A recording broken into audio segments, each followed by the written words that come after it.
pero es para que ya lo tengan presente. ¿Ya empezó?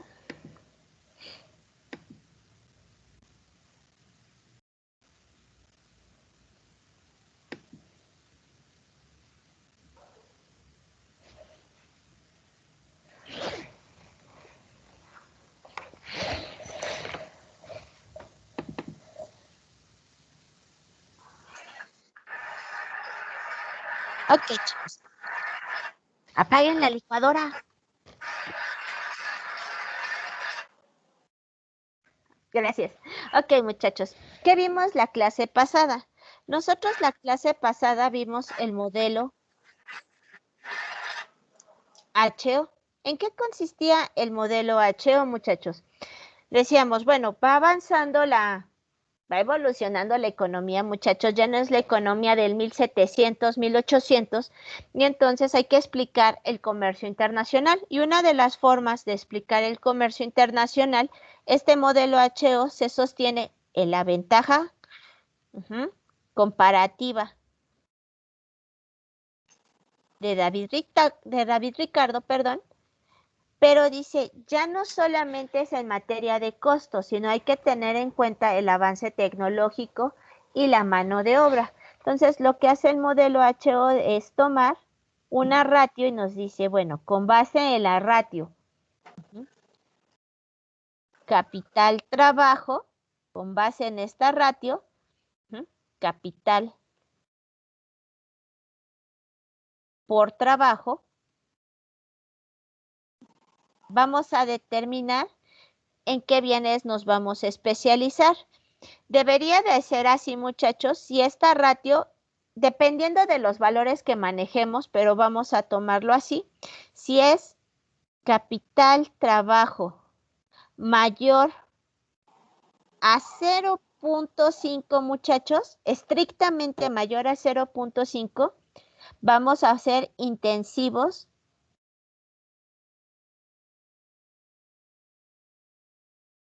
en capital. Debería de ser mayor a la unidad, pero ya vimos que hay razones menores. Si nuestra ratio capital trabajo, muchachos, es menor a 0.5, vamos a hacer intensivos en mano de obra. Y en el caso de que nos diera igual a 0.5, muchachos, es indiferente.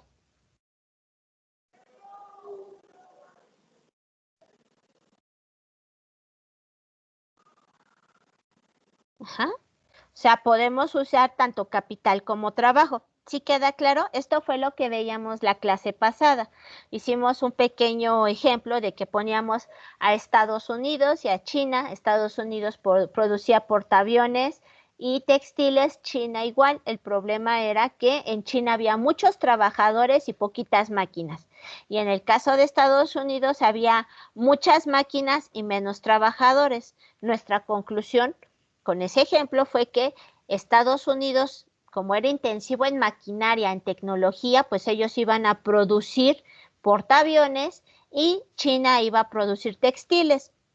Y en función de esto, muchachos, veíamos cómo se nivelaban los precios de los factores productivos en el mercado. ¿Sí recuerdan eso? ¿O alguna duda con lo que vimos la clase pasada?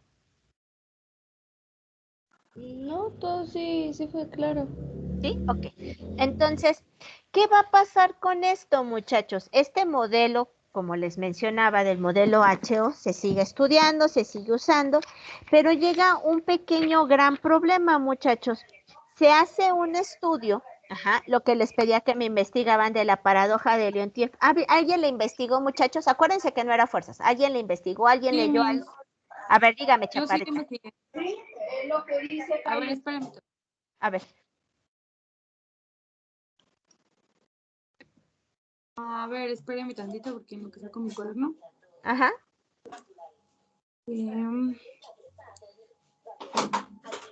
Bueno, yo lo que investigué dice que la paradoja de Leontief parte Ajá, del hecho de que si se concibe a la mano de obra no como una mercancía homogénea, sino por categorías.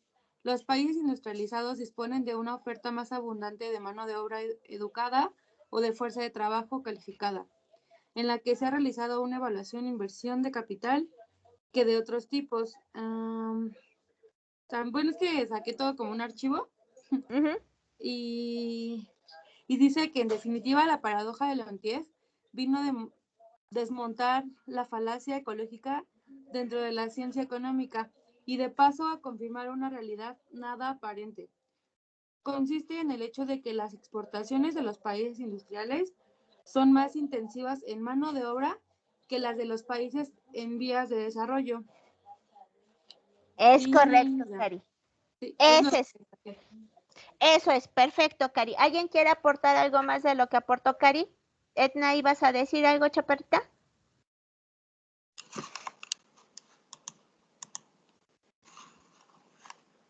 Edna, no te escucho, muñeca. No, maestra.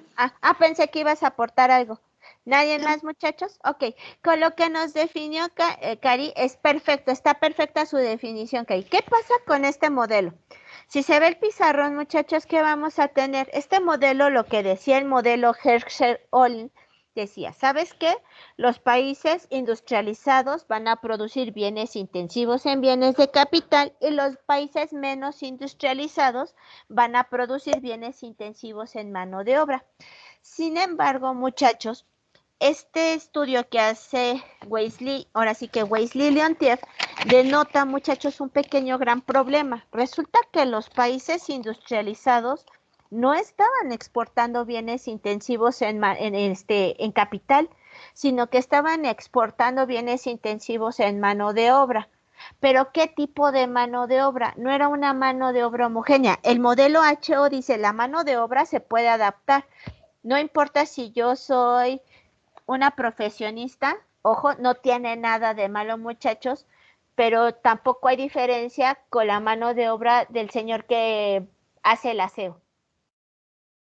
Somos mano de obra los dos somos trabajadores. ¿Hay diferencia entre nosotros, sí o no?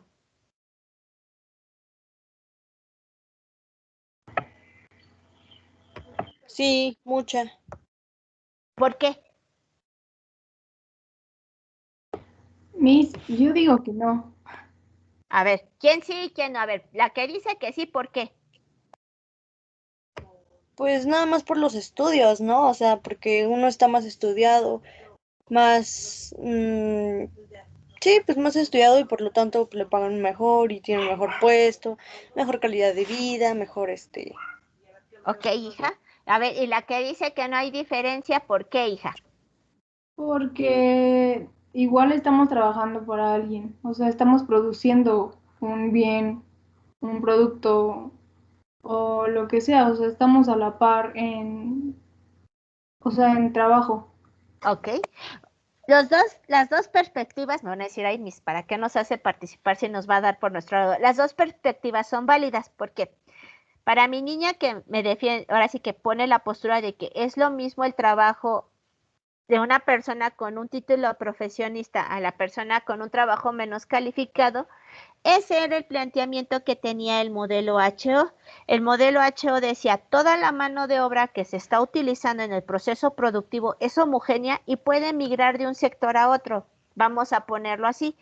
Yo soy economista, pero puedo migrar al sector metal mecánico, es decir, me voy a volver mecánica de la noche a la mañana. ¿Se puede, muchachos? No, No. no. No, Dice, pues a lo mejor si tiene nociones mis, puede que sí, pero porque alguien le enseñó antes, pero así nada más de la noche a la mañana. Es más, un ejemplo más simple, muchachos. Con mano de obra no especializada. Una persona que siempre se ha dedicado a armar cajas, de repente la pongo a cargar cajas, ¿va a hacer bien su trabajo? Probablemente no. no, Probable. porque no está capacitada, Ajá. ¿no? No está acostumbrado, dicen, sí, mis, no es un trabajo es más, muchachos, hasta diría mi señora madre y mi señora abuela, barrer tiene su chiste. Si nunca hemos agarrado una escoba, chicos, vamos a barrer y vamos a trapear bien. No. No, aunque sea el trabajo más simple del mundo, y lo estoy diciendo simple entre comillas, porque si hacen que hacer en sus casas, sabrán que tiene su chiste agarrar la escoba, tiene su chiste saber exprimir el trapo, sacudir, si no sus señoras madres les dan un coco, ¿o no? Sí. Sí, dice, sí, dice, mi mamá le está escuchando y dice, tiene la boca llena de razón, ¿no? Eso es lo que dice, sí nos estás haciendo bullying, ¿no? Eso es lo que pasa, muchachos, aunque sea el trabajo más sencillo, si nosotros no tenemos conocimiento de cómo se hace, pues obvio lo vamos a hacer mal. Por eso les estoy poniendo el ejemplo de barrer y trapear, o sea, hasta para saber barrer y trapear, muchachos, pues lo tenemos que aprender a hacer. Entonces, en este modelo HO, muchachos, ese supuesto no existe. O sea, el supuesto es precisamente que nosotros podemos migrar de cualquier actividad económica a otra sin ningún problema, que el trabajo es homogéneo, como bien me decía al principio su compañera, y que no había problema. En cambio, muchachos, con la paradoja de Leontief dicen, es que sabes que no es cierto. O sea, no es que seamos mejor ni peores personas, eso nada tiene que ver aquí. Simplemente que el trabajo es especializado y eso te va a generar competencias, ventajas que no las tienen otros. Por lo tanto, ¿qué va a pasar? Los países industrializados van a empezar a exportar, no bienes de capital, no van a vender maquinaria y equipo, eso no lo van a hacer ellos te van a vender el conocimiento. Y ustedes pueden revisar estadísticas, muchachos. Si ustedes entran al INEGI, se van a dar cuenta que en México somos uno de los países que más arma carros. La pregunta es, ¿la tecnología con la que se arman los carros aquí en México es mexicana? ¿El conocimiento para armar esas máquinas? No, a lo mejor No, es aquí importada. es importada. Vámonos con los países asiáticos, muchachos. Bueno, en el caso específico, China. China, muchachos. Muchos de los componentes son armados en China. ¿Las patentes de dónde vienen?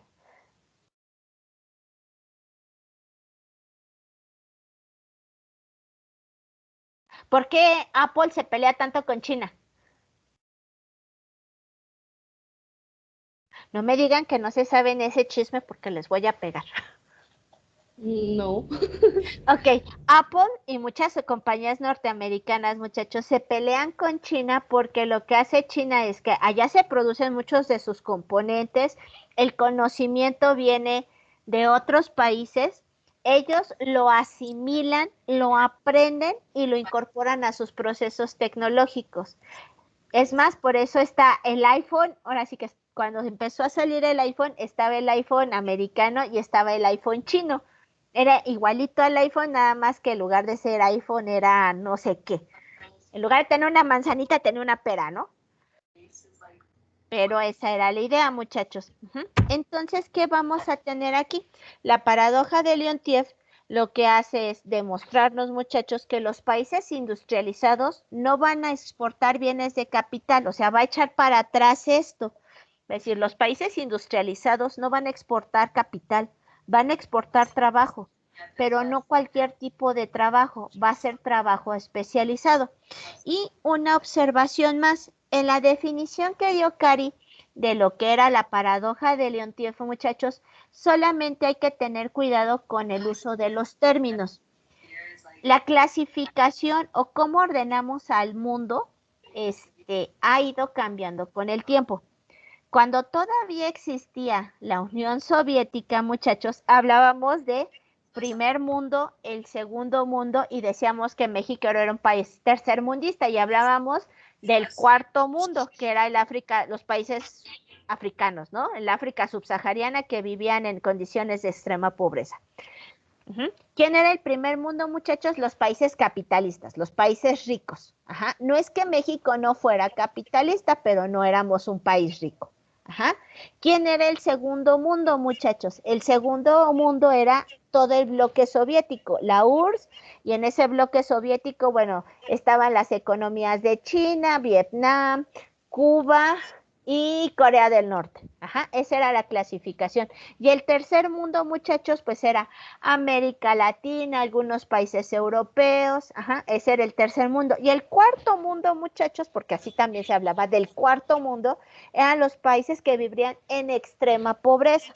Por eso les hago el énfasis con el África subsahariana, que generalmente, por desgracia, siempre han vivido en unas condiciones muy extremas en términos económicos. ¿Se cae el muro de Berlín? ¿Cuándo se cae el muro de Berlín, muchachos?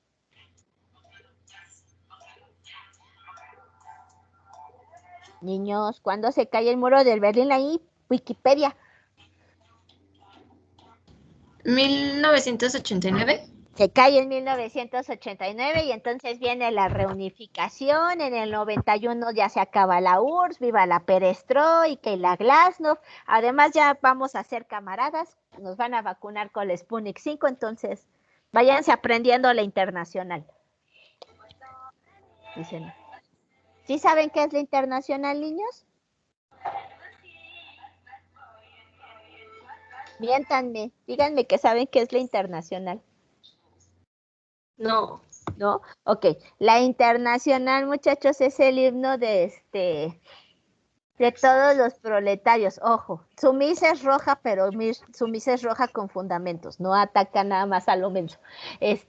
La internacional es el himno de todos los proletarios, por así llamarlo. Ajá, entonces esa es la internacional. Entonces esa se la van aprendiendo ahora que nos vacunen con la vacuna rusa. Bueno, dejando eso de lado, muchachos, ese era el segundo mundo, y lo que les decía, tercer mundo, que eran los países que no es que estuvieran entre el capitalismo y el socialismo, muchachos, sino que eran economías que no habían alcanzado la riqueza que había alcanzado los países del primer mundo, ¿no? El capitalismo pujante, ¿no? Estados Unidos, como les decía, Inglaterra, la parte occidental de Alemania, Francia, una parte de Italia. ¿Sí me explico, muchachos? Esa era una clasificación. Cuando se cae la Unión Soviética, se deshace la Unión Soviética, muchachos, viene una reclasificación del mundo. ¿Y cuál es esta reclasificación del mundo? Los países desarrollados, los países en vías de desarrollo y los países subdesarrollados. ¿Quiénes eran? Igual, otra vez, los países desarrollados, muchachos, eran aquellos que tenían acceso a la tecnología, que tenían mejores condiciones de vida. Y entonces empezamos otra vez Estados Unidos, Inglaterra, una parte de Alemania cuando esta se reunifica. Y esos son los países desarrollados. En vías de desarrollo, ¿quién estaba? Estaban las economías, algunas como España, empieza a consolidarse más la zona euro, muchachos, todo eso. ¿Y quiénes eran los subdesarrollados? Pues estaba México, América Latina, que éramos países que teníamos un desarrollo económico, no teníamos avances tecnológicos, pero en esas íbamos. Hasta hace ¿qué serán? Unos 10 años, no, yo creo que ya más, muchachos, unos 12, empieza una reclasificación del mundo y dice, ya no es válida la clasificación de países desarrollados, en vías de desarrollo y subdesarrollados. Ahora hay que hablar de economías desarrolladas y economías industrializadas y economías emergentes. ¿Sí saben qué es una economía emergente, muchachos? ¿Han oído hablar de los BRICS y de los MIPS? Hubo un boom, no, hubo un boom, no duró mucho, pero ¿qué eran los BRICS? Los BRICS, muchachos, eran estas economías que de repente dieron pasos agigantados en términos de crecimiento económico y se volvieron nichos de inversión. ¿Quién eran los BRICS? El BRIC era Brasil, Rusia, India, China y Sudáfrica. Por eso se llama BRICS. Brasil, Rusia, India, China y Sudáfrica. Ese era uno de los grupos de las economías emergentes. Hoy ya Brasil, era cuando estaba Lula en el poder, más o menos, que se dio un boom de la economía brasileña y ¿qué pasó? Niños, ¿qué pasó? ¿Alguien tiene prendido su micrófono y está viendo la tele y se está riendo no sé de qué? Ujú. No sé si les tocó ver, muchachos, las elecciones entre Peña Nieto y el PG. No sé si les tocó ver esos debates presidenciales o si los vieron. Dice, no, La verdad, yo no lo vi. No. Dice, la verdad no los vimos. Ok, no, ¿por qué les pregunto esto, muchachos? Porque en esos debates presidenciales, se hablaba mucho de la economía, brasileña, hasta en su momento se hizo burla y decían Lula para presidente de México porque se tomaba mucho de ejemplo a la economía brasileña y como estaba teniendo signos de crecimiento, pues realmente importantes. Esos son los BRICS. Los MITS, muchachos, era México, India, Turquía, ajá, y Sudáfrica. Ajá, esos serán los MITS. Uh-huh. Sin embargo, muchachos, estas economías emergentes, con los cambios que siempre hay en el entorno económico, las crisis de los mercados internacionales, pues dejaron de ser tan nombradas. Pero si lo queremos ver así, México es una economía emergente. Ojo, no es que no seamos una economía industrializada, muchachos, pero somos una economía que depende tecnológicamente de otros países. A eso nos referimos con economías emergentes. Y si ya vemos nuestra situación actual, bueno, pues somos uno de los peores países para invertir, generamos poca estabilidad en el mercado internacional, no tenemos una situación muy buena en los mercados internacionales. ¿Sale, muchachos? Esa es la nota respecto a la clasificación del mundo. Conforme va cambiando el mundo, muchachos, esta clasificación se va modificando. ¿Cómo nos vamos a llamar dentro de 5 años? No lo sé. ¿No? A lo mejor dentro de 5 años volvemos a una clasificación de primer mundo, segundo mundo. Ustedes, mis niños de negocios internacionales, que llevan un poquito de diplomacia, se pueden dar cuenta, muchachos, que se ha puesto en boga otra vez el tema de la Guerra Fría, ¿no?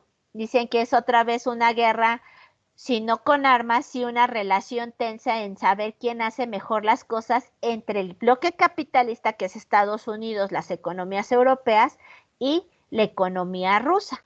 Entonces, hay artículos interesantes que luego les busco algunos para que los leas y vean cómo se está determinando la geopolítica, y al determinarse la geopolítica se determinan los negocios internacionales, ¿sale? Ok. Hasta aquí, dudas, preguntas, quejas, sugerencias, reclamaciones. Ya los dormí. No, profesora, todo bien. ¿Todo bien? Todo bien. Cuando los aburra me dicen ya, cállese. No me enojo. Tengo una duda. Dígame, hija. Con respecto a lo de las BRIC, el BRIC dijo que era Brasil, Rusia, India y... China y Sudáfrica. Ok, gracias. No, de qué, chaparrita. Ajá. Entonces, ahora sí, ya vamos a ver lo que nos compete. ¿Qué pasa con la paradoja de Leontief, muchachos? ¿Y por qué es tan importante? Porque a partir de la paradoja de Leontief, muchachos, hablamos de una nueva forma de estudiar el comercio internacional. Por eso les decía, el comercio internacional, muchachos, siempre se está modificando. Ahorita cambio el zoom de la letra. Vamos a ver la paradoja de Leontief. ¿Ahí se ve bien, muchachos? Sí, Miss. Sí, es que su Miss está Sí, medio, maestra. está medio ciega y luego le subo mucho el zoom y me dice, no, está muy grande. Entonces vamos a partir, muchachos, que esta paradoja, esta no lleva acento, sí, esta parte del estudio de Wesley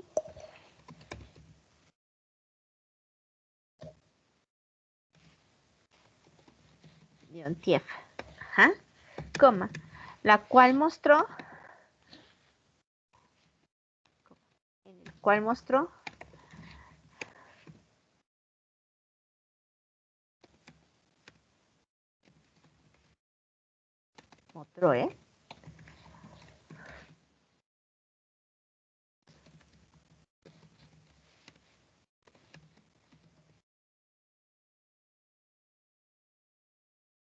capital trabajo en Estados Unidos era intensiva en bienes de mano de obra, relativamente, vamos a ponerlo así,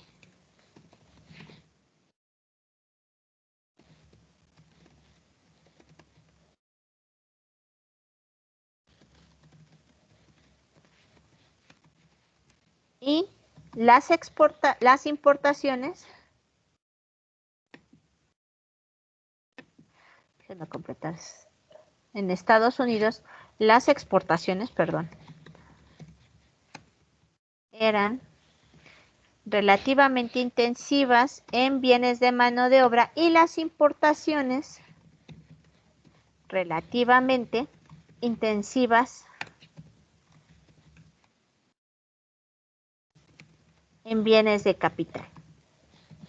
Y entonces aquí, ahí sí se los voy a poner así, muchachos, todo el mundo, todos los economistas en ese entonces, se le fueron encima a Leontief y le decían, oye, ¿cómo te atreves a decir que Estados Unidos es un país que exporta mano de obra y que importa bienes de capital? Somos Estados Unidos, nosotros producimos tecnología, nosotros hacemos las máquinas.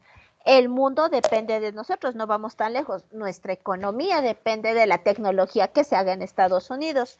Entonces aquí Leontief les dice, no, espérate, no es cualquier tipo de mano de obra como lo señala el modelo HO. La mano de obra que nosotros estamos exportando es mano de obra especializada, es conocimiento. No estamos exportando mano de obra bruta. ¿A qué se refería Leontief? Decía, mira, mientras nosotros estamos creando conocimiento, tú deja que tu socio comercial, vámonos con México, que él arme las máquinas. Mira, tú dale el instructivo. ¿Quién pensó en cómo armar la máquina? ¿Quién tuvo esa patente? La tenemos nosotros. Ellos que la armen, tú cómprales la máquina ya armada y tú encárgate de pensar en hacer una máquina nueva. ¿Sí me explico, muchachos? Eso es lo que pasa con la paradoja de Leontief. Y aunque suene increíble, muchachos, hasta la fecha, estoy hablando del 2021, muchachos, hasta la fecha hay artículos que se enfocan en tratar de desmentir la paradoja de Leontief. Y por mucha risa que nos pueda dar, a pesar de que tratan de desmentir la paradoja de Leontief, muchachos, cada vez más se demuestra que la paradoja de Leontief es cierta. Los países industrializados con mayores avances tecnológicos, muchachos, ellos no producen su tecnología, ellos piensan la tecnología, ellos aportan el conocimiento y que otros lo armen. ¿Sí me explico? Vamos a tener que la paradoja de Leontief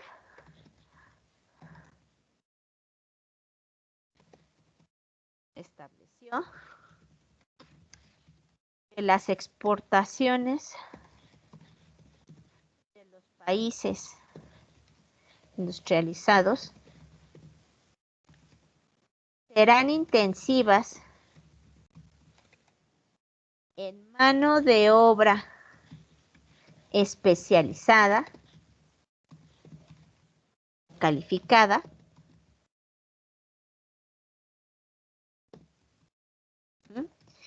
y sus importaciones serán intensivas en bienes de capital. Coma, a pesar de denotar una razón capital, trabajo, intensiva en capital. En eso consiste la paradoja de Leontief. Decía Leontief, a pesar de que Estados Unidos pueda denotar una relación capital-trabajo intensiva en capital, es decir, que Estados Unidos tenía que hacer máquinas, muchachos, o que tenía que exportar bienes intensivos en capital, resultaba que Estados Unidos estaba exportando bienes intensivos en mano de obra, pero no era cualquier mano de obra, era mano de obra especializada. Por eso les decía, muchachos, aquí ya empezamos a ver la diferencia entre la especialización y la mano de obra no especializada. en el avance tecnológico. Aquí hay que notar, muchachos, que esta no es una condición que aplique para todos los países. Ajá. Por desgracia, muchachos, se los voy a poner así. A nivel América Latina, muchachos, México es el tercer país de América Latina con personas que por lo menos cuentan con estudios universitarios. Ojo, no con un título universitario, que cuentan con estudios universitarios, es decir, entramos a la carrera, no la terminamos, la dejamos, pero entramos a la universidad. Contamos con estudios medios superiores y superiores a nivel América Latina. Somos el tercer país de América Latina con ese nivel de estudios, es decir, tenemos mano de obra preparada y calificada. A nivel de salarios, muchachos, somos el penúltimo país estudiado por la OCDE con los peores salarios pagados en América Latina. Está por arriba de nosotros Guatemala y Honduras y Belice y El Salvador. Estamos mejor que Venezuela. Eso que no les quede dudas. Ya los deprimí. Un poquito. Sí, es horrible. Cuando uno estudia eso, muchachos, y los lee de organismos internacionales, dices, ¿y para eso estudio? Dices, ojo, si no tuviéramos estudios universitarios, muchachos, estaríamos peor. Nuestro salario caería y nuestro nivel de vida estaría aún peor.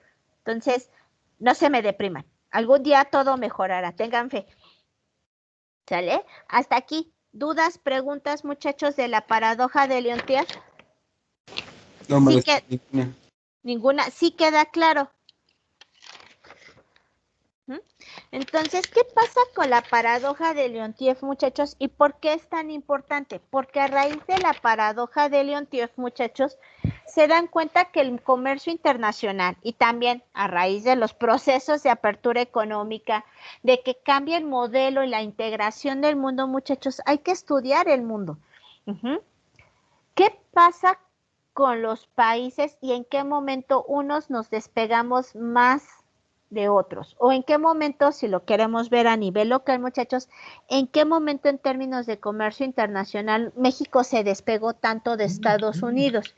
Y esto se dio, muchachos, a partir de que quiebra la economía, bueno, no que quiebre la economía, a partir de una crisis que se da en la década de 1970.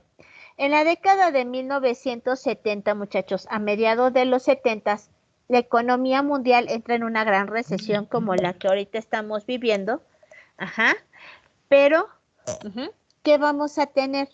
Mientras Estados Unidos, China y algunos países de Europa comienzan a abrirse al comercio internacional, muchachos, la región, ojo, no solo México, la región de América Latina sigue manteniéndose relativamente cerrada. No es que no existe el comercio internacional, muchachos, es que el comercio internacional se veía entorpecido por un modelo económico llamado modelo de industrialización por sustitución de importaciones. No sé si se acuerdan que lo vieron en la prepa.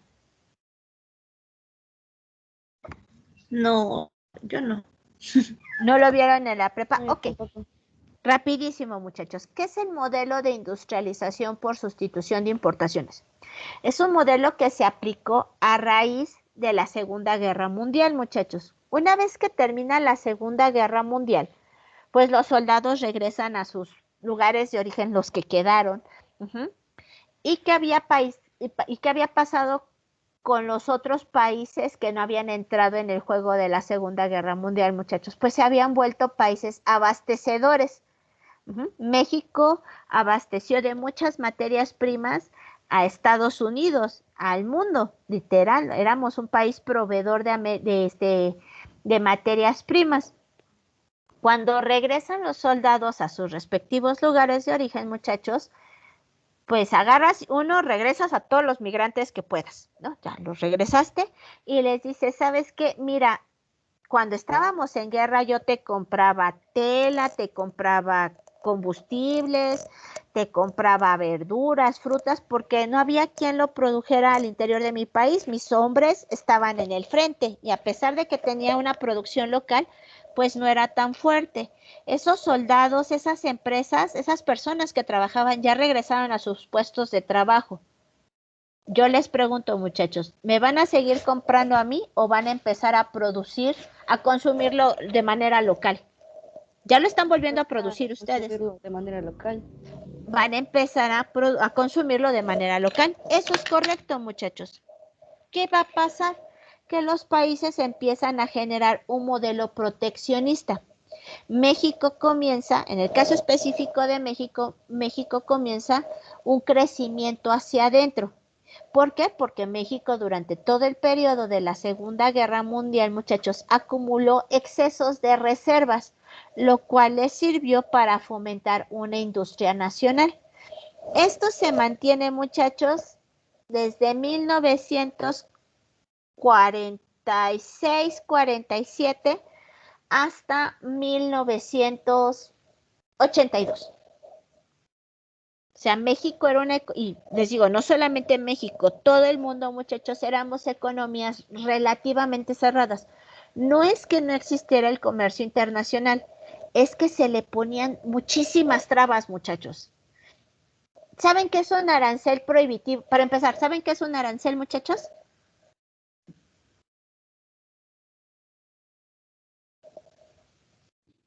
¿Se puede decir que son impuestos?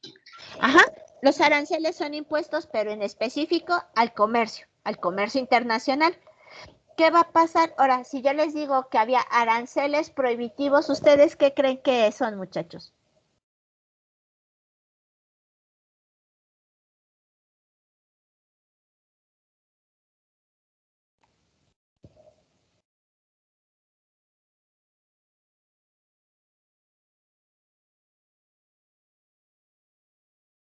A ver, niños, si yo les digo arancel prohibitivo, ¿qué creen que sea? Si ya me dijeron que son impuestos, ¿qué creen que sean los aranceles prohibitivos?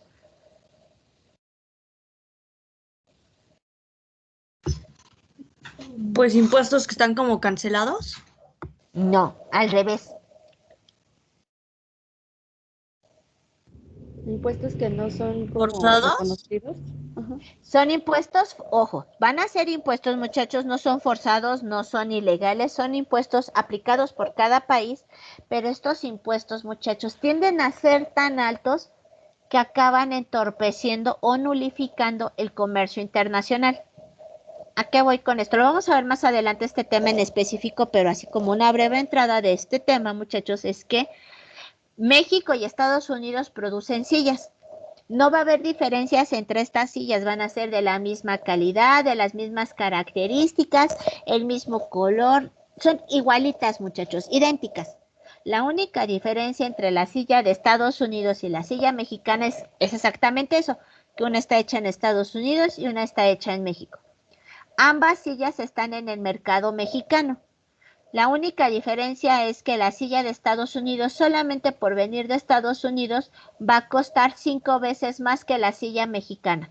¿Qué silla van a comprar? La nacional, la mexicana. ¿Por qué? Pues porque es lo mismo, pero más barato. Exacto. Sí, así. Eso es un arancel prohibitivo, muchachos. Los aranceles prohibitivos lo que hacen es subir y subir y subir y subir los precios, muchachos, de manera que dices, pues sabes qué, es lo mismo el coche A que el coche B, pues a lo mejor me gustaba más el coche B, pero está extremadamente caro, mejor me compro el coche A. Ahora, para que lo vean en términos del contexto actual, muchachos, o bueno, ya no tan actual, cuando entró Donald Trump, esa fue su política de aranceles, que hacía todos los productos que sean producidos dentro del territorio norteamericano van a tener precio, ahora sí que precios preferentes. Todos los bienes que sean importados, a pesar de que los haya hecho una empresa norteamericana, van a ser mucho, van a tener que pagar impuestos. Y eso fue lo que pasó, creo que fue con Chrysler, muchachos, que canceló su planta armadora en San Luis Potosí, que dijo, ¿sabes qué? Pues si me van a cobrar muchos impuestos, mejor la cierro aunque me cobres multas y me voy a donde tengo que estar para que no me cobren tantos aranceles, porque mi principal mercado pues es Estados Unidos, no México. ¿Sí queda claro, muchachos?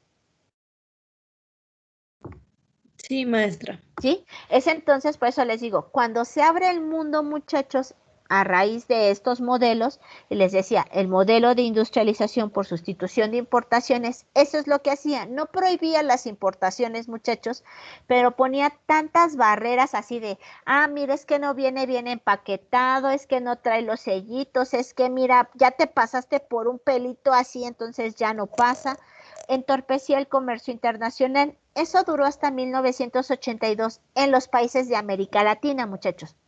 En el resto del mundo, muchachos, a mediados de la década de 1970 hay una crisis internacional, una crisis económica a nivel internacional. Está la crisis de los hidrocarburos, muchachos, y entonces hay una reconfiguración del mundo. Y es ahí cuando el resto del mundo, muchachos, comienza a integrarse en procesos económicos que hablan de comercio internacional y América Latina se queda rezagada. Eso es importante tenerlo en cuenta, muchachos. Muchas veces se ha criticado el proceso de integración económica de México en el juego del comercio internacional, pero hay que tener en cuenta que México se integró al proceso de integración económica, muchachos, de apertura comercial, no de manera bonita, no fue un proceso planeado, no fue un proceso organizado, no fue nada armónico, ¿eh? Es algo que siempre se le ha criticado a México, muchachos, y hay documentos en que dicen, es que México siempre ha hecho todo con las patas, y nos lo dicen cada rato. Es que México nunca se ha sabido organizar. No es que México no se haya sabido organizar. Nuestro proceso de apertura económica, muchachos, fue un proceso de apertura agresivo y doloroso. Así, en esas palabras. México en 1982 tiene una devaluación extremadamente fuerte. Si sus papás tienen más de 40 años, se las podrán platicar qué feo estuvo, pero fue una devaluación muy fuerte, muchachos. Tuvimos un proceso de hiperinflación de más de 3 dígitos. La inflación era de 3. Sí, de 3 dígitos, no pasamos de 3 dígitos. Me refiero a incrementos en los precios del 170, 200, 300% de incremento en los precios. No Venezuela, pero sí esos incrementos en los precios. Un, desaparición, muchachos, de toda una industria nacional, y México estaba endeudado con todo el mundo. O sea, no es, debíamos, ahora sí que en un lenguaje un poco soez, muchachos, pero debíamos hasta los calzones, si lo quieren ver así. O sea, le debíamos a todos. En 1986, muchachos, México le debía a 550 bancos comerciales, más organismos internacionales. O sea, le debías a la señora que vendía gorditas, le debías a todo mundo, así.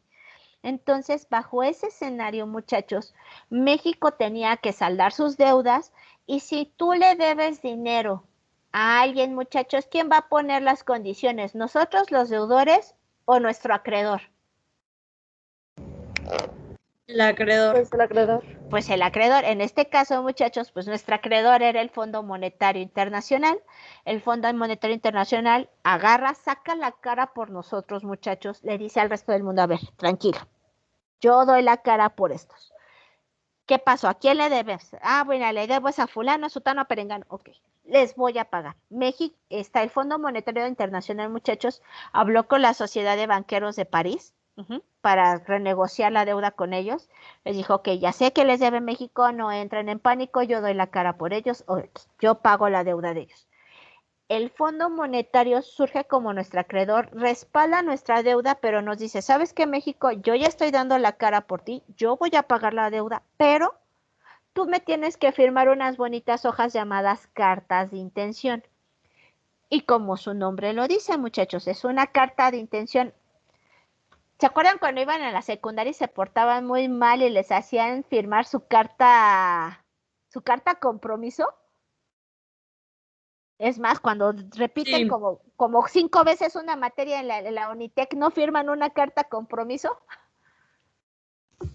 Sí. Dije, no sabemos de qué nos habla, pero bueno.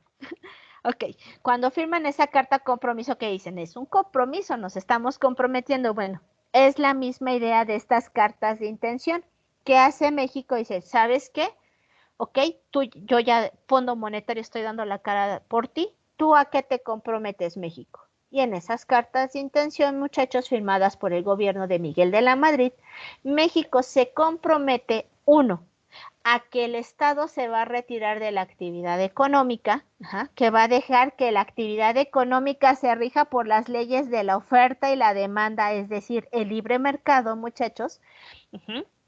Que si una empresa no es eficiente, obviamente va a desaparecer del mercado y las empresas que puedan competir contra las empresas más capacitadas sobrevivirán, tal cual ley darwiniana, y que va a abrir sus fronteras. Es ahí, muchachos, cuando México inicia su proceso de integración, que no fue un proceso de integración planeado, muchachos, de la noche a la mañana, de tener una industria, un comercio protegido, muchachos, te enfrentaste a una economía abierta al comercio internacional, te enfrentaste a nuevos productos de mejor calidad. Ahora, aquí hay un pero, muchachos. ¿Por qué dice que de mejor calidad? Porque durante el modelo que les decía yo del ICI, que todo se producía en México, muchachos, pues se crearon monopolios. Y si hay un monopolio, muchachos, los monopolios son eficientes o ineficientes. Si ustedes no tienen competencia y tienen seguros para ustedes un mercado y están seguros que nunca van a perder ese mercado, ¿son innovadores? No, dejamos No. de innovar. Dejas de innovar. Bueno, pues eso le pasó a la industria mexicana. México dejó de innovar, la industria mexicana, ojo, no toda, pero sí un grueso de esta industria, muchachos, se volvió atrasada, de mala calidad, o sea, total, si no me compras a mí, pues no le compras a nadie. Entonces, pues esté bien o esté mal hecho, me lo tienes que comprar a mí. En esa actitud estaba nuestra industria, muchachos. Cuando se abren las fronteras porque firmamos estas cartas de intención, muchachos, esta industria ineficiente, cara, mal hecha, se enfrenta a las industrias, a las empresas norteamericanas. ¿Qué creen que les pasó? ¿Se mantuvieron en el mercado o desaparecieron? Pues ya no vendían, desaparecieron. Desaparecieron. Dejaron de vender, desaparecieron y allí, muchachos, porque quedan como 3 industrias mexicanas o 3 empresas mexicanas. Esa es la razón, muchachos. Por eso les digo, ¿se critica el proceso de apertura económica mexicano? Sí, pero el proceso de apertura económico no fue un proceso planeado, fue un proceso agresivo, no planeado. Fue de, te abres. No es de si quieres, te abres al comercio internacional. ¿Sí va quedando claro, muchachos? Hay que entender esos procesos de apertura, muchachos. Yo sé que me van a decir, Miss, eso ya es historia, son cosas viejas.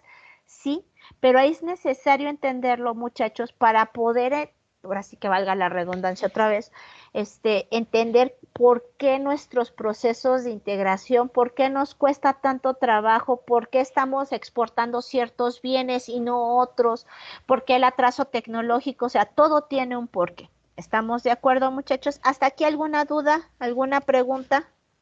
No, maestra, vamos bien. ¿Vamos bien? O sea, con base en esto, muchachos, con base en estos nuevos procesos de integración, con que se nos cae la URSS, ya todos somos capitalistas, algunos no, algunos siguen en dictaduras, otros están atrasados, o sea, no puedes explicar todo el comercio internacional, no puedes explicar los flujos de comercio con base en un solo modelo. Y es aquí, muchachos, donde surge la nueva teoría del comercio internacional. Ya no puedes decir, mira, el comercio internacional se puede estudiar hablando de ventaja absoluta, hablando de ventaja comparativa, hablando del modelo HO, o es más, tomando la paradoja de Leontief. Hay otras formas de estudiar el comercio internacional que no se apegan a lo que tú me estás diciendo. Y esto, muchachos, surge conforme va evolucionando la economía. Entonces, ¿puedo cambiar el pizarrón?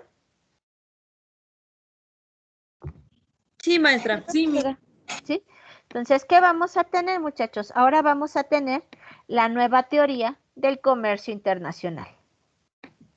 Perdón. No se los pongo con mi letra, ya saben que la MIS tiene una letra horrible, entonces mejor con texto. Les cambio la letra. Aquí vamos a poner la nueva teoría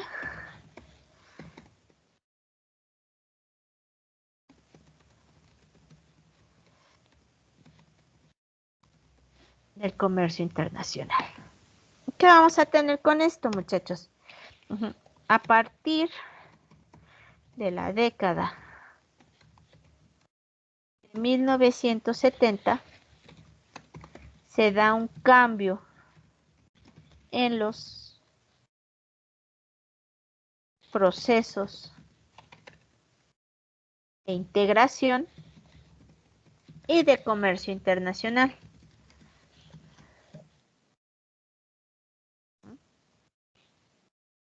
Por lo que los modelos clásicos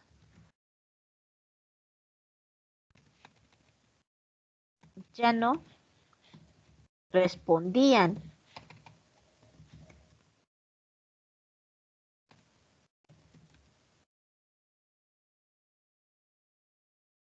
a las preguntas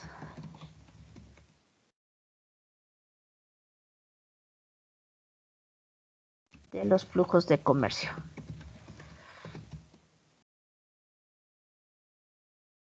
Y surgen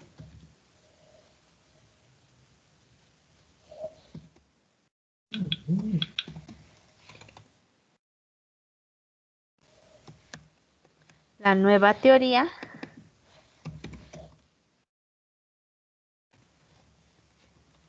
del comercio internacional.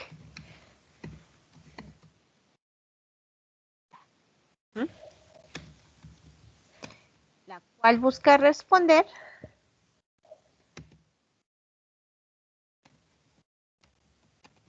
la siguiente pregunta.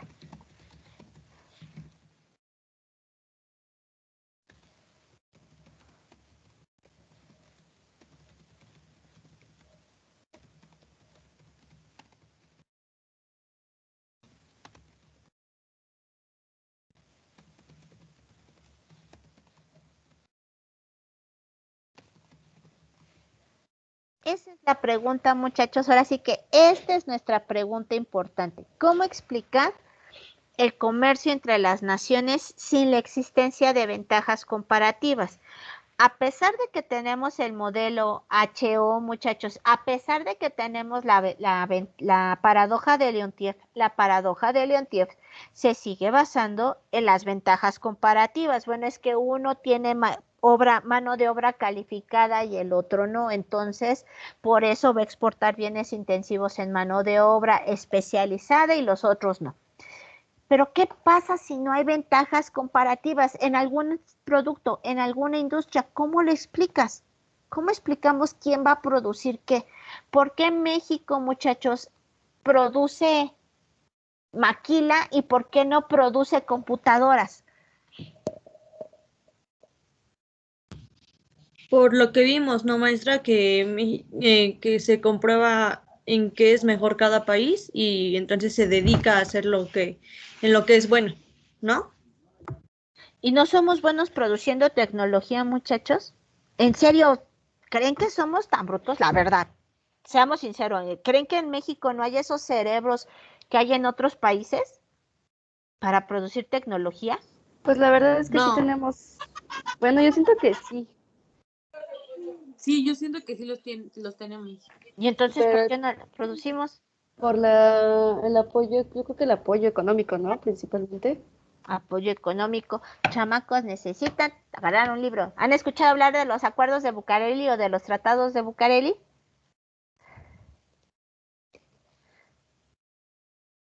Los voy a regresar a la primaria a agarrar los libros de historia, ¿eh? ¿Qué pasaba, muchachos? Los acuerdos de Bucareli, muchachos, son unos tratados o acuerdos de Bucareli. Son unos documentos que se firmaron cuando Álvaro Obregón quería el reconocimiento del gobierno norteamericano como presidente. En esos acuerdos, muchachos, que se firmaron, y también la indemnización de los pagos ocasionados por la revolución, en esos acuerdos, muchachos, hay una pequeña cláusula, por ahí búsquelos en internet, ya caducaron, pero había una cláusula en la que se decía que México no podía producir tecnología.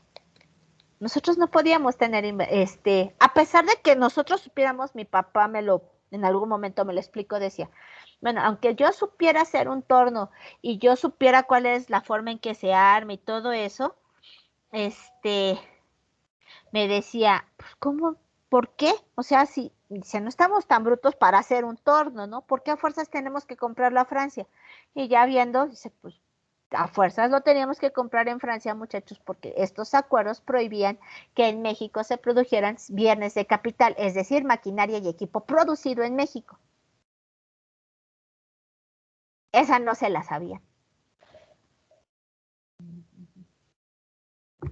No, Miss.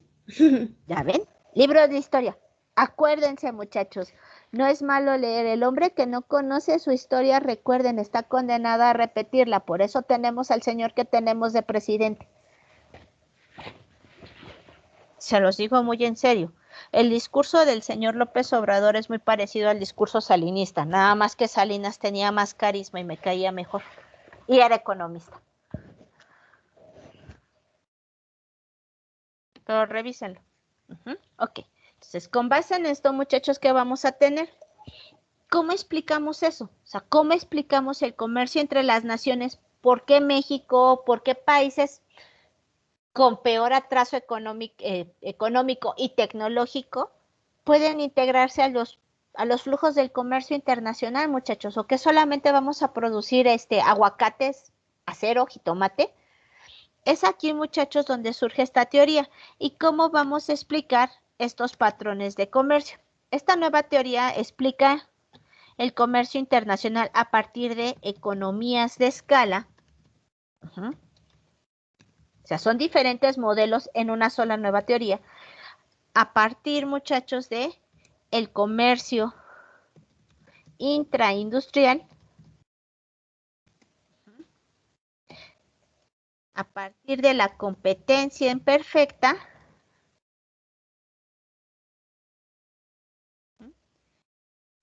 Y vamos a tener, muchachos, a partir de lo que son las ventajas competitivas.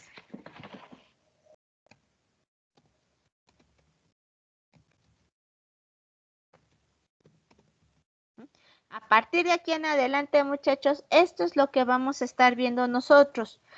Vamos a ver cómo funcionan las economías de escala, cómo va a funcionar el comercio intraindustrial, cómo funciona la competencia imperfecta, cómo surgen las ventajas competitivas, cómo vamos a integrarnos en este proceso del nuevo comercio. Ya no se explica solamente por un factor, sino por muchos. Esto ahorita nada más lo vamos a ver de grosso modo. Y lo que vamos a tener aquí, muchachos, es que vamos a tener que el comercio se va a estudiar, muchachos, a partir de las ventajas competitivas. ¿Qué es una ventaja competitiva, muchachos? Pongan como subtema. ¿Puedo cambiar el pizarrón, muchachos?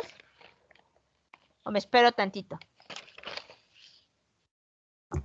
Espérame tantitito. Claro que sí, hija, me espero.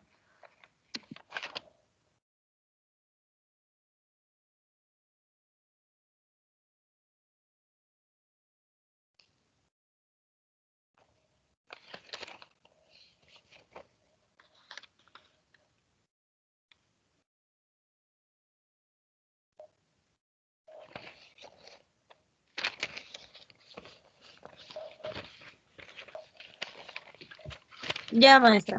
¿Ya? Entonces, ¿con qué vamos a empezar nosotros? Nada más como parte de esto, muchachos, vamos a ver que, como observaciones, uno, el comercio intraindustrial, muchachos, nada más para que lo tengan presente, el comercio intraindustrial es el que se da entre mismas líneas de montaje. ¿O a qué me refiero? Entre mismas cadenas de valor. ¿México produce coches, muchachos? Sí. ¿Exporta coches? Sí. ¿México importa coches, muchachos? Sí. ¿Sí? Sí. Ese es el comercio intraindustrial, muchachos. Estamos hablando de que el comercio intraindustrial es el que se da entre mismos bienes o mismas industrias. Dices, bueno, es que en México, el cuatri pasado les ponía un ejemplo a sus compañeros, les decía, en México se venden Ferraris, nosotros no tenemos uno, pero sabemos que se venden Ferraris, ¿no? ¿México los produce? No. Entonces dicen, pues, ¿qué son? si lo vemos de una manera muy simple, ¿qué es un Ferrari? Es un carro, tiene llantas, tiene un motor, tiene básicamente dos puertas, pensemos, no sé si son de 2 o de 4 puertas, pero tiene 2 puertas. ¿Sirve para lo que sirve un bocho o no? Ya no existen los bochos, sí los conocieron. Claro, sí. No me hagan sentir mal, si me dicen que no conocieron un bocho, me van a hacer sentir mal y ahora sí ya voy a creer que soy población de riesgo. No, sí, sí No, los sí lo conocemos. conocemos. Sí, ya no me hicieron sentir tan mal. Si lo vemos de manera muy fría, dicen, pues sí, es lo mismo que es un bocho, tiene 4 llantas, 2 puertas y sirve para trasladarnos. Sin embargo, muchachos, estamos exportando bochos, comprando Ferraris. Son productos de una misma cadena productiva, que es la automotriz. A eso se refiere el comercio intraindustrial. Y eso se debe, muchachos, a que existen monopolios, oligopolios, a que hay bienes diferenciados. ¿Quién va a comprar el bocho, muchachos? ¿O quiénes comprábamos el bocho? ¿Para quién estaba diseñado el Volkswagen Sedán? Para los nazis. Para los jóvenes, Bueno, aparte de los nazis, más para acá. Ahora sí que en una economía más para acá. ¿Para qué segmento? Perdón. Ahora sí que más allá de los nazis, ¿para qué segmento socioeconómico estaba diseñado el bocho, muchachos? ¿Quién compraba un bocho? Para las personas de bajos recursos. Sí, sí, muchachos, para un extracto socioeconómico medio bajo, que dices, bueno, teníamos el bocho y si no lo hacíamos taxi, ¿no? Para ese extracto socioeconómico estaba diseñado el Volkswagen. ¿Para quién está diseñado el Ferrari, muchachos? Para nosotros, gente de dinero. para la gente Tiene del mucho dinero. dinero. Si le ponemos mucho dinero, ¿no? Ese es el comercio intraindustrial, muchachos. Ajá. Y también va de la mano con la competencia imperfecta. ¿Por qué? Porque es un producto diferenciado. A pesar de que, vuelvo a lo mismo, es un automóvil, ambos son automóviles, tienen 4 llantas, un motor. Es un producto diferenciado en el sentido de que alguien está diseñado para diferentes segmentos socioeconómicos. Las economías de escala, muchachos, tienen que ver en dónde se produce más, dónde es más eficiente la producción. Y este último, muchachos, creo que es el que más se debate, la competitividad. Porque si ustedes escuchan todos los discursos, ¿qué palabra se menciona cada ratito? Para que México crezca, ¿qué tiene que ser, muchachos? Competitivo. Para que seamos buenos en comercio internacional, ¿qué tenemos que ser? Competitivo.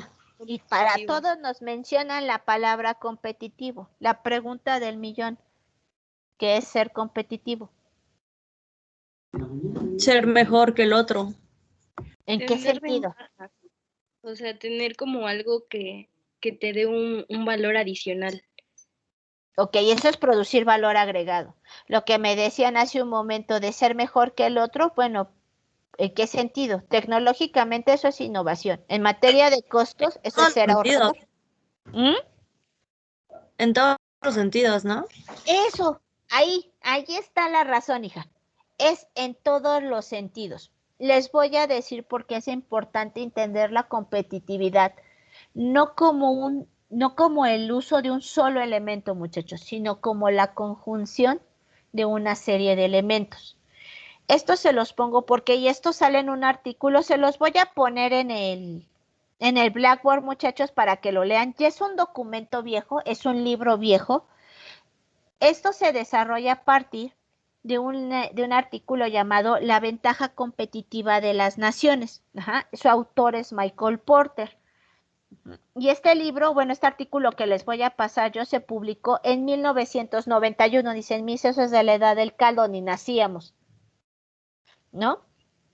Pero ¿por qué es importante leer este libro o este artículo? Obvio no les voy a pasar el libro, está un poquito pesado, pero este es un artículo de unas 10, 15 páginas, muchachos. Quien lo quiera leer, quien no, también.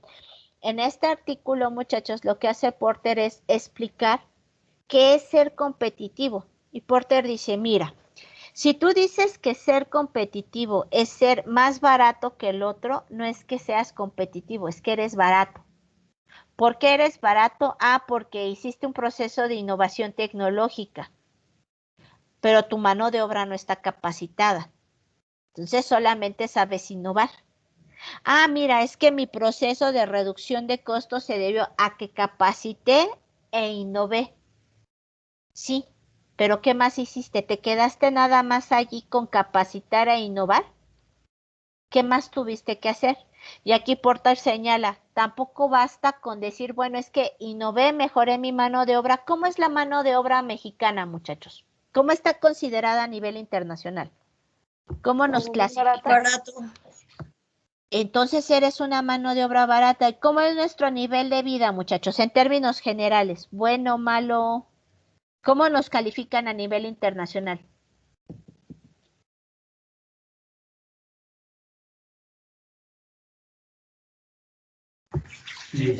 No sé, creo que bueno, ¿no? No. A nivel internacional, muchachos, la calidad de vida en México es mala. Es malo ser un trabajador en México. Y no porque sea malo, sino porque nuestras condiciones de vida, muchachos, no son las óptimas. Hace poco, a raíz de los movimientos feministas, muchachos, alguien sacó un reportaje. Tiene muchos tintes machistas, pero hay algo que señalaba y se me hizo importante dentro del ámbito económico. Decía, antes, ¿por qué la mujer se quedaba en su casa? No estoy diciendo que esté bien. Antes, ¿por qué la mujer se Tenía quedaba? derechos Se quedan a cuidar de a sus hijos. trabajar, Mande, hija. No le entendí bien. que no tenían derecho. No tenían derecho a trabajar en unos casos. Y en otros casos, muchachos, bueno, probablemente sus mamás sean mucho más jóvenes que mi señora madre, probablemente hasta no seamos de la edad. Mi señora madre me comentaba, es que yo dejé de trabajar, no porque no quisiera seguir trabajando, no tenía necesidad de trabajar. Yo me quedé así como que espérate, ¿no? Y me dice, sí, dice, es que era poco común que una mujer casada con hijos siguiera trabajando porque se supone que el hombre tenía un trabajo que le permitiera abastecer de casa, vestido y sustento a toda su familia. Yo sé que les digo, dejemos de lado el machismo, pero tiene una aseveración cierta, muchachos. ¿En qué momento la mujer se integró a los procesos de producción? ¿Por qué trabajamos más? Es cierto, es parte de nuestra realización profesional, para eso estudiamos, pero Porque se gana poco. exacto, dentro del proceso de producción, muchachos, se ve que la mujer, por lo menos en nuestra sociedad, muchachos, no trabajamos para tener un mejor nivel de vida, sino que tenemos que trabajar y completar el gasto familiar porque nuestro nivel de vida es malo. Entonces dicen, chin, en México no trabaja la mujer porque se quiera realizar profesionalmente. A veces, ojo, no estoy diciendo que todas, sino decían, en el caso de México, la mujer, además de tener ese elemento, tiene que trabajar, no porque quiera, porque tiene que trabajar, ya que un solo ingreso no es suficiente para mantener a una familia. Ya ni siquiera estamos hablando de 8 hijos como hace 50 años, muchachos. Estamos hablando de una familia de esposo, esposa, y ya nos vimos con el boom poblacional, 2 hijos. Esa es la diferencia entre el trabajo aquí en México, muchachos, y el trabajo en países industrializados. Dicen, la mujer trabaja porque se quiere realizar, porque se le da la gana trabajar, se acabó. No necesitamos más explicación. No porque tiene que trabajar. ¿Sí me explicó, muchachos? Es ahí donde se ven esas diferencias y es ahí donde dice Porter, eso que está haciendo México en ese momento se le criticaba, no es ser competitivo, es ser barato. Y a la larga, si tú castigas el salario de los trabajadores, eso te va a generar un rezago en términos de producción, porque tarde o temprano a esas personas son un mercado Y como esas personas no tienen los medios monetarios necesarios para comprar tus bienes, estás perdiendo, tú solito te estás disparando en el pie, estás perdiendo un mercado o un nicho de mercado. Entonces, es ahí donde viene la pregunta, ¿qué es ser competitivo? Como hace un momento lo mencionó, ay, ¿quién fue? No sé quién fue la que me dijo que eran todos los aspectos. Yo, Yo quiero. Alejandra. Ale, gracias, Ale. O sea, como bien lo mencionó Alejandra, no solamente es uno, son varios elementos. ¿Sí va quedando claro, muchachos? Sí. ¿Sí? Maestra, Seguros. Mande, hijo. Sí, maestra. perdón por interrumpir, pero es que están dando unas pláticas de lo del servicio social y sobre la titulación ¿Y por y qué no me apenas avisaron? apenas me están avisando. Sí, hijo, a ver, espéreme, déjeme lo anoto. Es que como no tengo a mí no se me ve la pantallita de quién habla, no sé quién es. A ver, dígame su apellido, hijo. Guerrero Anaya, Guerrero, Anaya, ¿qué más? Alan. Anaya, Alan. ¿Alguien más se tiene que ir a eso del servicio social, muchachos? No. No. ¿Mandaron Órale, algún Alan. correo? Es que lo enviaron por Blackboard, no sé si a ustedes ya se los enviaron. Y ahorita están, bueno, como dando una sesión sobre eso. No he checado. Bueno, no sé si mis compañeras ya checaron. No, Bueno, pues yo véanlo, pero ¿en qué porque sí apartado, compañero? están dando esas pláticas sobre la titulación y sobre el servicio social. ¿En qué apartado te apareció? En el inicio de Blackboard, Es que A ver. depende. Alan, ¿de qué cuatrimestre es usted, hijo? de séptimo. ¿Y los demás? Ah, no, yo soy de quinto. Ah, es por eso, Alan. No, pues córrele, hijo, vete a Ok, tu bueno, plática. ok, No te preocupes. gracias. Bye. Sí, bye. Miss, Mande. yo igual puedo ir a revisar, es que no lo vi yo, pero pues yo soy de octavo y no lo vi. Sí, Kevin, ¿verdad? Ajá, Sí, Kevin, nada más Guerrero, ¿verdad? También. sí, Miss. Córrele, hijo, córrele, porque tú también ya te me titulas. Guerrero, ¿qué eres? Guerrero Gómez, Miss. Córrele, Kevin. Gracias, hasta luego. No, ¿de qué, chaparrito? Cuídate. Ok, perdón, muchachos. Entonces ya vamos a terminar. Ya son 7:20, 7:30, no me quiero ir a las 8 como la otra vez. Acuérdense, avísenme, mis cállese antes de las 8. Entonces, ¿qué vamos a ver, muchachos? Ahora sí que estamos viendo varios temas, esta clase ya es más rápida. Vamos a ver la ventaja competitiva. Entonces, esta es propuesta, muchachos, por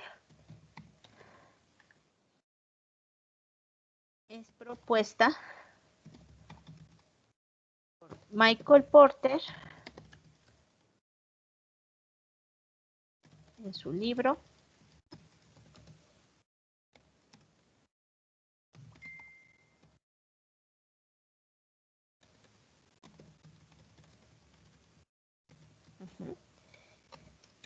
en el cual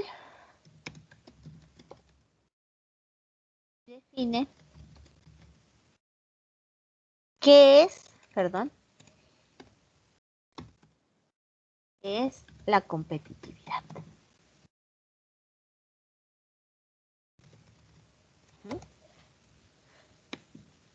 En el cual busca más bien, en el cual responde a la pregunta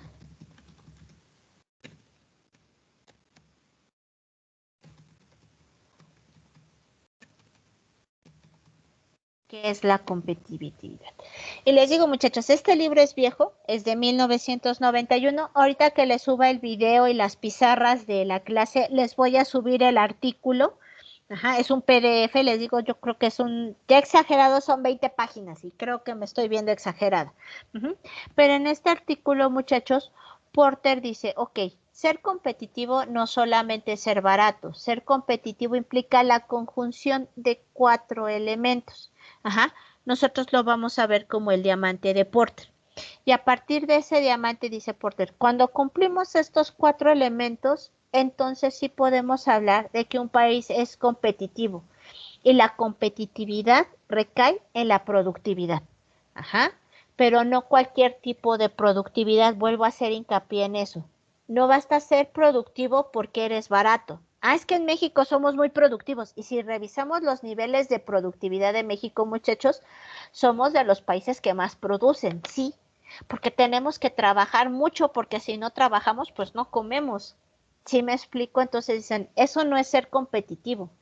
Te dicen, bueno, es que eres competitivo porque estás innovando constantemente. Ok, estás innovando constantemente, pero estás capacitando a tu personal, estás mejorando las condiciones de vida de tu población.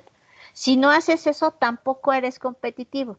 Dice Porter, la competitividad tiene que ir asociado a la productividad. Ajá. ¿Sí queda claro, muchachos? Nada más lo vamos a terminar. Les anoto esto y ya, para aquí. Sí, maestra. Porter señala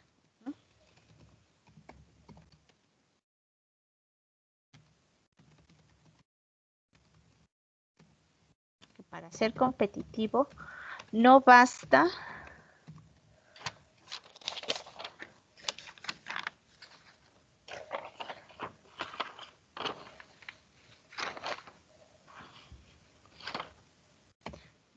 tener mano de obra barata y abundante con respecto al trabajo. Tampoco abundancia de recursos naturales,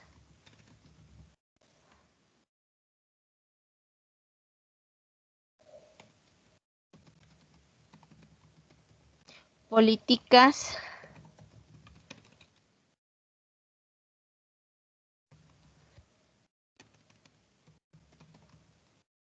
gubernamentales enfocadas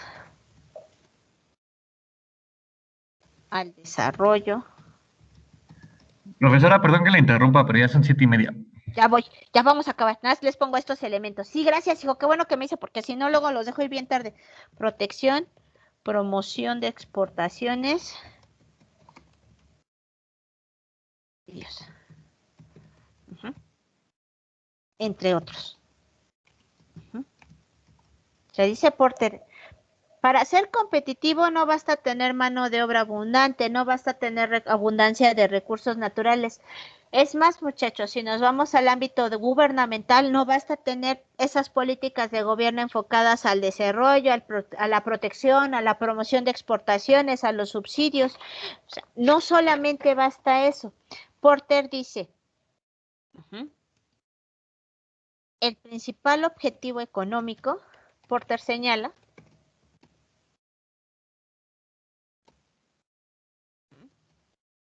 que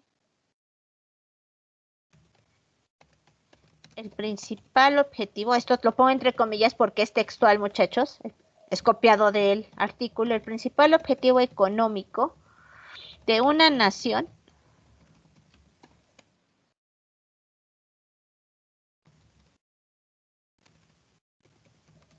consiste en crear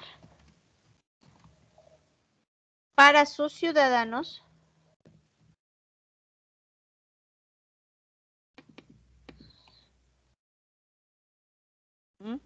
un nivel de vida elevado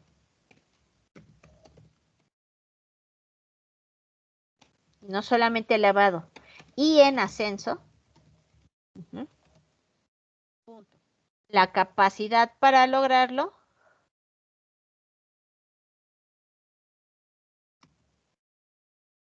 no depende de la competitividad,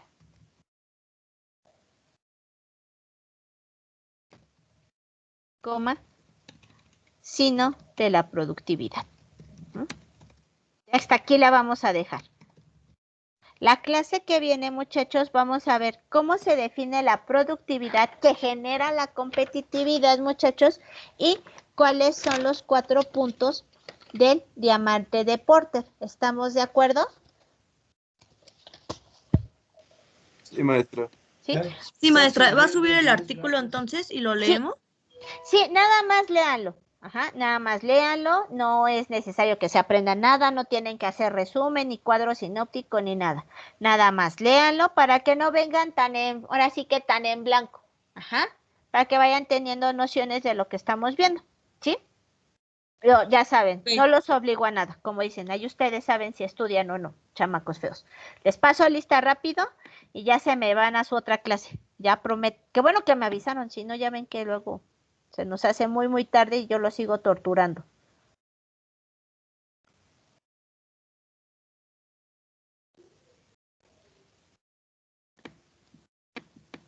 Uy. Ya es febrero.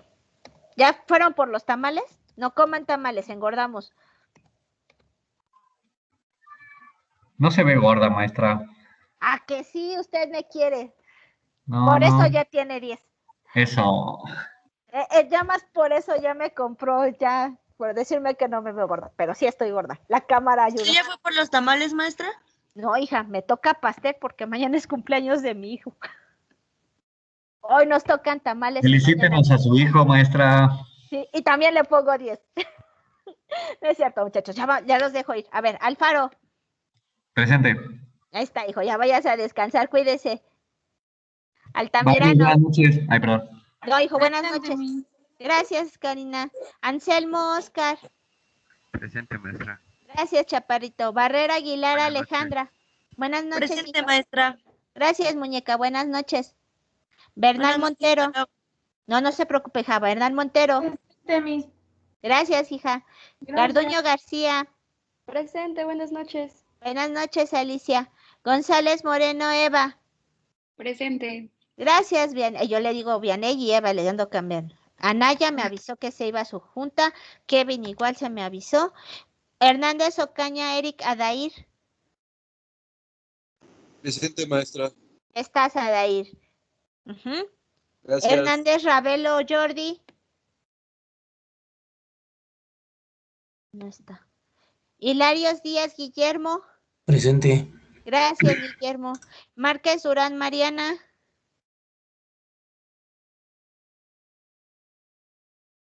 Martínez Campero, Uriel. Presente, maestra. Ah, ya está, Mariana. No se preocupe, hija. Gracias. Ontiveros Ortega, Ilsa. Presente, Miss. Gracias, hija. Buenas noches. Villarreal Zavala, Ángeles Sofía. Presente. Gracias, Sofía. Zavala Ponce, Rosalía del Carmen. Presente. Gracias, Carmen. Y Zúñiga Castro, Etna. Yo presente, maestra. Esta, son todos. Gracias. ¿Alguien falta en lista, muchachos? ¿No? Entonces, eso sería todo por hoy. Váyanse a descansar. Que tengan una bonita noche y los veo el viernes. Cuídense mucho. Gracias, Muchas maestra. gracias. Buenas noches. Gracias, Miss, igualmente. Bye, niños.